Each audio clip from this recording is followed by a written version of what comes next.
अस्सलामुअलैकुम दोस्तों, की हाल चाल है जी। उम्मीद है कि तुम सारे खैर खरीत नाल होंगे। तो तुहानू दिखाने जी 350 MF 350 रूटावैटर मारिया 48 फाले रूटावैटर है।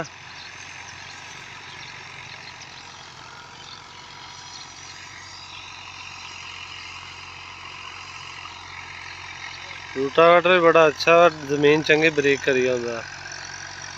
तीसरे गेयर से रूटावैटर भाई मरी जाता। देख लो ट्रैक्टर का तोरा और कोई धुआं शुआं नहीं, बिल्कुल जबरदस्त।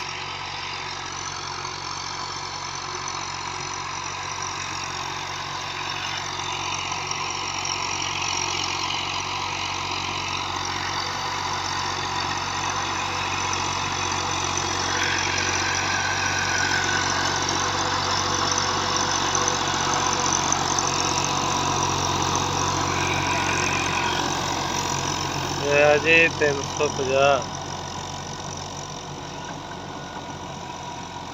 ਜਿਹੜੇ ਦੋਸਤ ਭਰਾ ਸਾਡੇ ਚੈਨਲ ਤੇ ਨਵੇਂ ਆ ਦੋਸਤੋ, ਸਾਡੇ ਚੈਨਲ ਨੂੰ ਸਬਸਕ੍ਰਾਈਬ ਕਰੋ ਤੇ ਵੀਡੀਓ ਨੂੰ ਲਾਈਕ ਵੀ ਕਰੋ ਤੇ ਕਮੈਂਟ ਵੀ ਲਾਜ਼ਮੀ ਕਰਿਆ ਕਰੋ।